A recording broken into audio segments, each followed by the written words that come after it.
Hi, I'm Tim Kelly from Montgomery Investment Management and welcome to this week's Video Insight.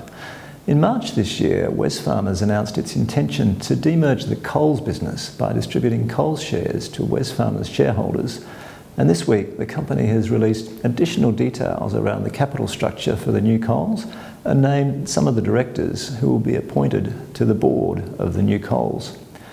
To recap on the rationale for the demerger, Wesfarmers today contains businesses with very different financial profiles. In the case of Coles, we have a relatively low growth and capital intensive business, but one that offers a defensive income stream and a reliable dividend. The remaining Wesfarmers businesses, of which Bunnings makes up a large part, have stronger growth opportunities and greater scope to deploy capital at high rates of return. Because these businesses have different financial profiles and are likely to appeal to different types of investor, we think it makes sense for them to stand as separate businesses. It's also fair to say that the turnaround of the Coles business that Wesfarmers envisaged when they bought it is now substantially complete, and there's less scope for Wesfarmers to add value to that business going forward. As far as the equity market is concerned, the verdict on the demerger looks to be largely positive. Wesfarmers shares have significantly outperformed the overall market since the announcement of the demerger, and they've also outperformed the main comparable, Woolworths.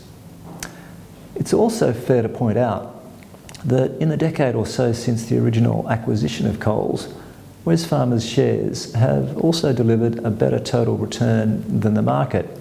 And so, while we might criticise the timing and the price paid for Coles, Wesfarmers shareholders have not done too badly. One of the big contributors to that result, of course, has been the success of the Bunnings business, which has grown very strongly over that time, notwithstanding the misadventures with Bunnings UK. Stepping back then from the Coles and the Bunnings UK acquisitions, overall, it looks like Wesfarmers has probably destroyed some shareholder value through mergers and acquisitions since 2007, but it has been able to create significant value for shareholders overall via organic growth, and the net result hasn't been too bad. What will be interesting to see now is the extent to which M&A forms a part of the strategy for Wesfarmers going forward. There's been speculation that Wesfarmers could undertake a large acquisition of something like Fletcher Building or Orica, but new CEO Rob Scott has been at some pains to downplay acquisition expectations, focusing instead on the strong organic growth options in front of the restructured Wesfarmers. Organic growth strategies may not be the most exciting, but if history is any guide, this may be exactly the right strategy for Wesfarmers for the decade ahead.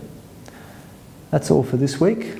We'll be back with more next week, and in the meantime, you can follow us on Facebook and Twitter.